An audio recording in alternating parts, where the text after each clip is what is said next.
Mayong adlaw kaniyong tanan nga nagpaminaw karon ng tulumanon kini ang akong suliran. Ilabi na kaninyo Dr. ni Obra ug Attorney Ellen Batahan. Ingon man sa mga artista nga maghatag kinabuhi ning akong suwat suliran. Ako si Etwel, 23 anyos. Itago na lang ang kompleto kong address diri sa Davao. Punto medikal ug may legal kining akong suliran. Kabahin kini sa kamatayon sa kong igsuon ug maguwang nga babae.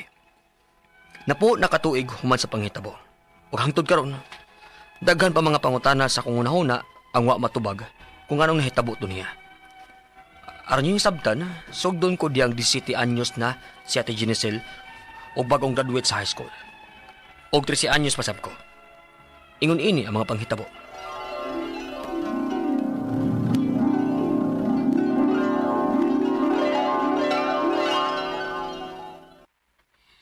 Congratulations, Jenicel. Graduate ka na gud sa high school.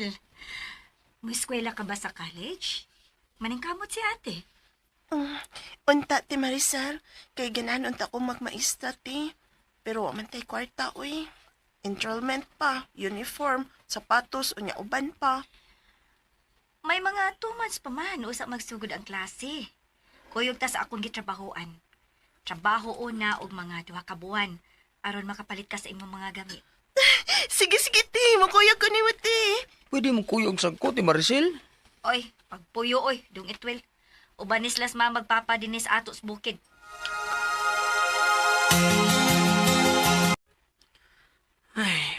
Uy, kalaong bag panghupaw ni mo Etwel. Mura ka ba yung correct diha? Ano ka? Giningomong ko lang Ate Maricel ka Ate Jenicel ma. Labi na ni Ate Jenicel. Pinanggap ya ko adto. Ay, nagtrabaho naman gud ang imong mga maguwang. Mo ngayon na pagmingaw-mingaw diha gud. Si Ate Maricel bitaw nimo ang nanarbaho ka ni adto. Kadugayan, naanad ka naman nga wa siya. Pero mas pinanggamanggot ko Ate Jenicel. Ay, baya Etwel. Ay, nasikigis ko ti si Ate Jenicel nimo, oy. Kay pirmi unya itong makulbaan og manarbaho to. Sige, katuog na hinuan diha.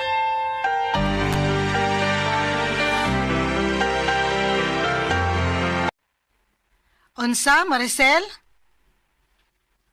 Uy, mao ba? Onya, safe ra ka siya dito sa bagon niyang amo, day? Mao ba? Sige. Kaila man gud ka nimo ng bagong amo ni Jenicel ug buutan pa gyud. Pagamonitora lang unya ng manghod nimo ha, Maricel. Sige, bye. Ano ka ma? Nibalhin ko nog amo si Ate Jenicel nimo. Hala, asa mo siya nibalhin mo? Atong tawagan. Lakaw sabi, paludi usa ko. Aron makatawag kong Ate Jenicel nimo. Hello, ma? Hello, Jenicel. Nibalhin ka man ko nog amo, day. I-loudspeaker na kay maminaw sa kong Ate Jenicel. Kadet sa...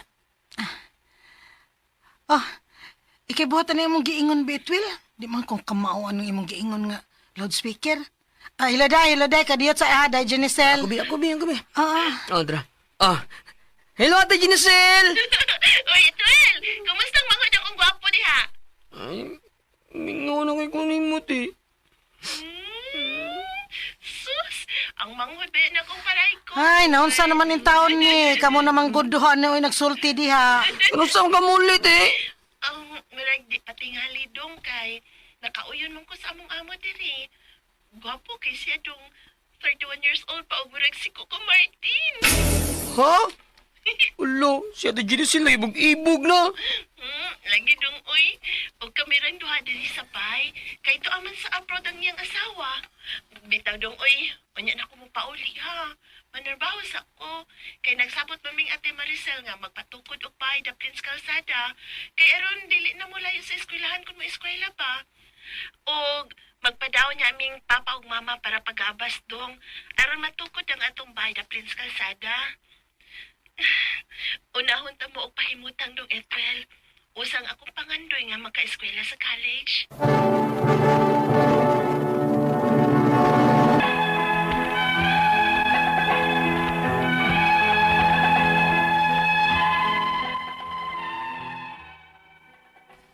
Buutan kayo nga akong mga maguwang. Tuod man, na kinahinay na mamipatukod og bahay. Magpada sila kwarta nilang papag mama o kwarta para pagabas o papanday sa among bahay. Hangtod nga nabalitaan na mo nga nasakit ang akong maguwang nga si Ate Ginicel. Og niuli sa amo. Unya, Uy, Ginoo ko. Naunsa naman ang dagway nimo, Ginicel? Kadaot na ba nimo? Usa pinitabo nimo, ha? Ampot, ma. Magsiki man kong suka. Tanan akong kanon, marag di man masud sa akong ginawaan. Ang sige kong suka. Unsa? Ate. Oh, ngano kahilakon man kadong itwel. Okay na manggod si ate dong. Ma, mag-CR sa kuha. Oh, dali, alalayan ta kabi. Naunsa mo ka di si Ate Ginicel.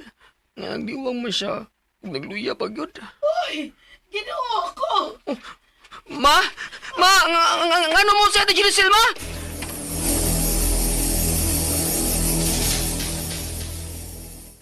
Anong doon na may sagol-dugo ang imong hugaw, Ginicel? Ampot lang, ma.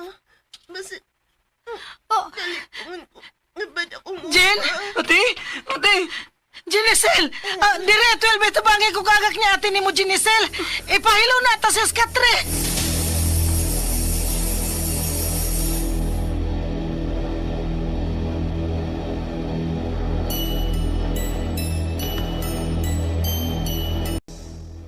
Ay ato silingan sab, doon na saban lang sakita. Sama gyud og kanang gipamati ni Ning Ginicel. Na siguro ning sakita ron. Ay, niyaon sa man nato si Bio, ha? Nga luya man is Ginicel? Padoktor lang siguro na si Ate Ginicel, ma, oy. Ha? Nala, sige. Dadon ta siya sa San Jose Abad Santo sa Kaburan.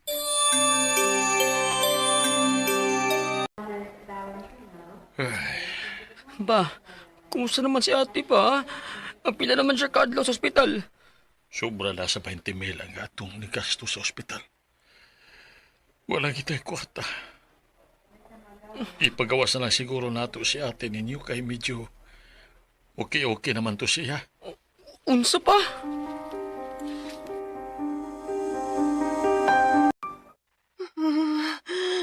Tugnaw, hitapon pa tanang hapal kay Tugnaw kaayo dong. Ano di ka, ti? Anong pagnaon mo, manggang? Halos natabunan naman gani ka. Nagkurog na kagmayo. Mura ko itong kurog kapiling atong bay ni kurog ni mo. Ano, ti? Ti? Ako na nagtugong nga nagbanaw pag-utong ni mo, ti. Hindi mo nagikan.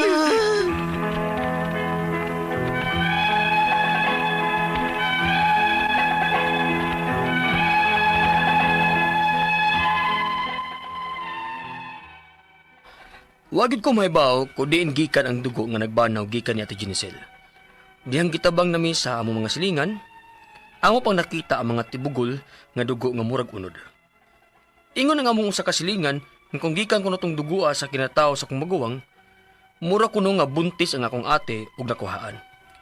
Kay mura man og bata nga nalata, ug mura pong napoison ang akong maguwang. Nadapa siya sa ospital.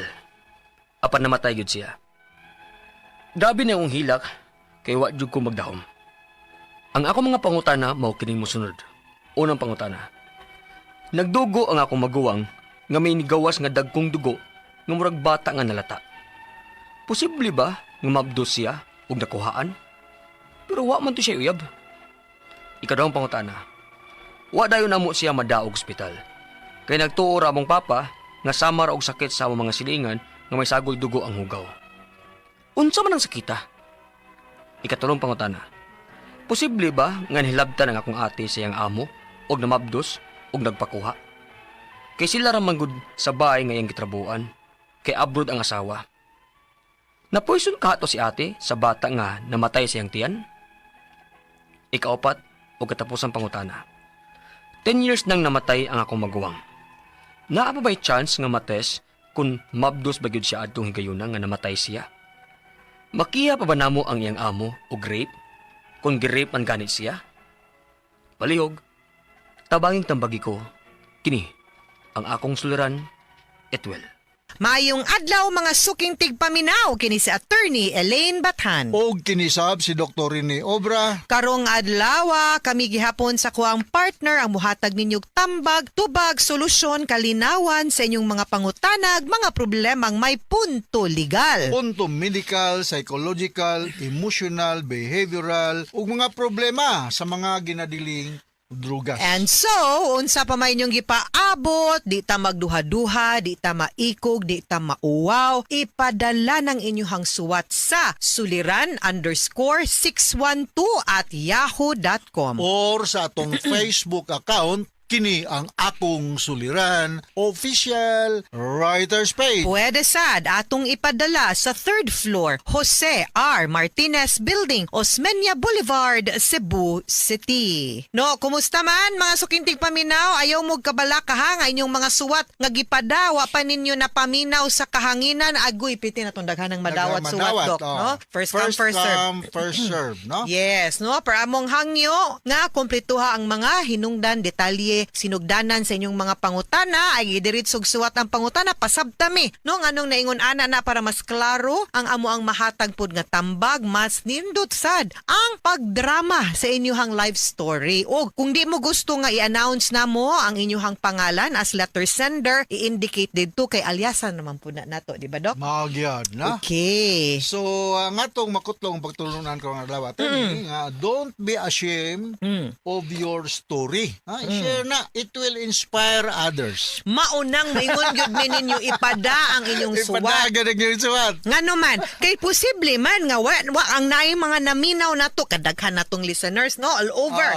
Luzon, Visayas, Mindanao and all over the world via YouTube, Facebook account. Wa mo kabaw nga naa di ay naminaw sa atuang programa nga pareha ang gid-anggid ug giagian ninyo. Unya kay natubag man namo ang imong pangutana no kay wa man ka nauwaw nga mopada si imuhang suwat nakatabang ka og laing tao no dili gyud nya sometimes other mas mo makatabang bitaw na Dok no usay bugat na kay imong pamati ba imo lang ganing isulti sa laing tao kinahanglan maka-out otherwise mapuno ang imong baso mag-nervous breakdown ka. Correct. That is correct. So ayaw gyud og kauwaw kay every story has a lesson. Yes. So be an inspiration. Ang atong magtatapo ko ng adlaw ni si Etwell, 23 years old. Ganda Medical daw. ug legal ta. Oo. From Davao. So, kumusta naman si Rose ug Bob Trinidad? Ha? Yes. Ka namang bunga nga tong durian, Bob? Uy, marang lang ako, Bi, ug Marang lang. mangustin.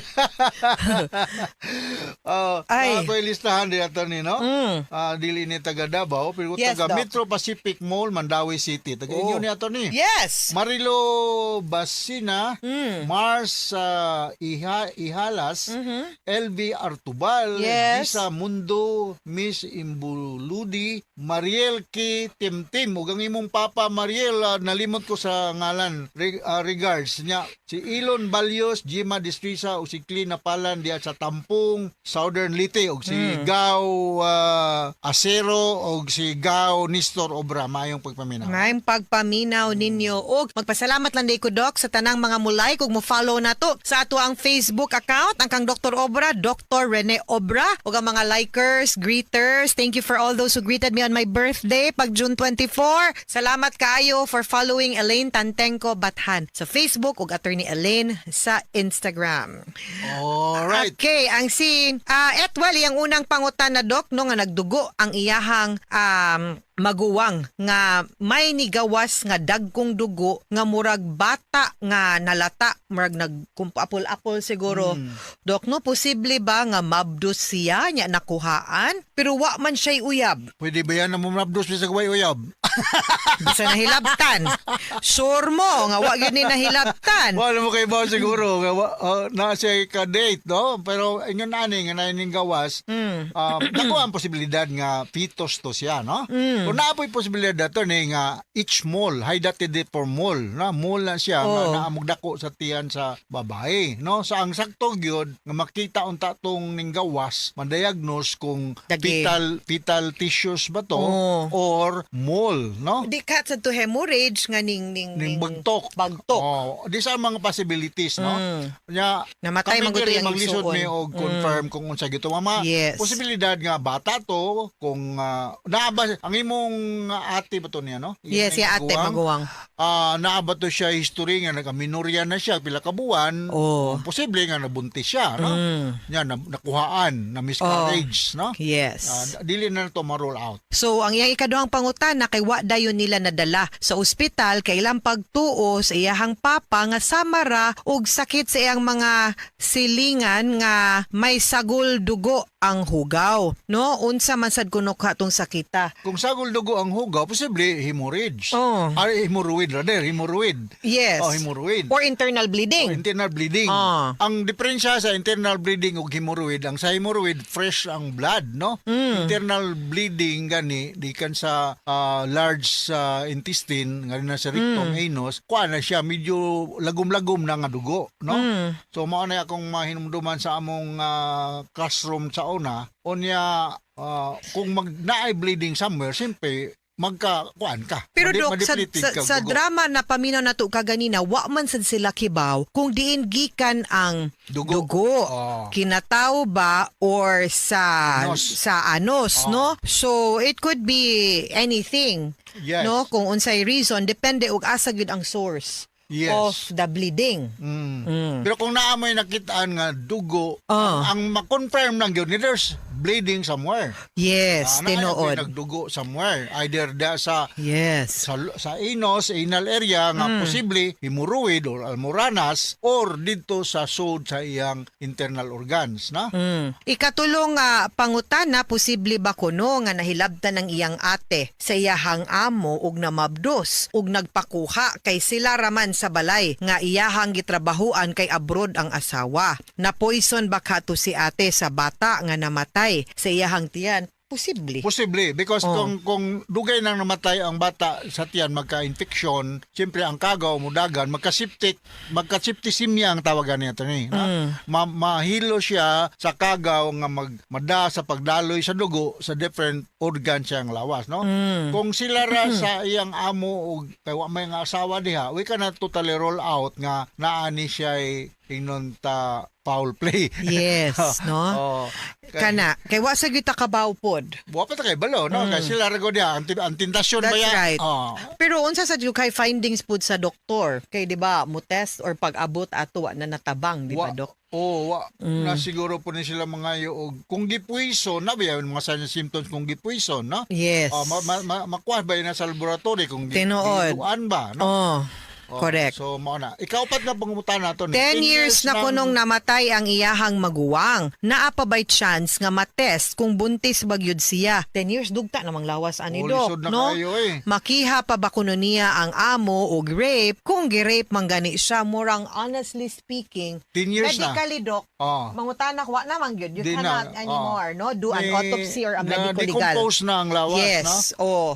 Unya, you cannot even prove rape even if buhi pa to kay ang mga forced nga mga wounds nga mo trace siguro dito sa labya sa usa ka babay para mapamatuod nga puwersa siyang gilugos o gihilabtan og usa ka lalaki. By then atong time pagkahitabo ato sa imuhang maguwang, di na pud nimo makita. No, so it's very difficult unless no kung nabuhi imong maguwang or naay makatestify. Eyewitness no nga gilugo siya or gipuwersa. But other than that, sad to say nga given the fact nga dugay na kaayo, I think lisod gyud siya to prove, no? Kay maglisod naman pud atong forensic expert to see. Even if ato ang ma-check nga buntis or ma-confirm, di ba, Dok? Di man pud nato ma-confirm nga rape. Kay basin consensual pod. No, nga naagad sila relasyon. With consent. Unya, wa lang nakauyon nga nabuntis. If ever, no? So, kasubo na ko, no? Nga pagtubag aning pangutanaha nga it might be very difficult already at this point in time. Ang ato alang yun siguro no nga iampo ang iyang kalag. Og atong ampuon, atong pangayoon nga mahilo na siya, no? Because she might not have been prepared nga mamatay, no? Kaysa ma-prepared for death, di ba Dok, no? So, I think that's the best that we can do at this point, ha? Okay, sa Davao, no? Yes, mga sukintig paminaw, hinawat unta nga naamoy nakutlo na pagtulunan karong adlaw.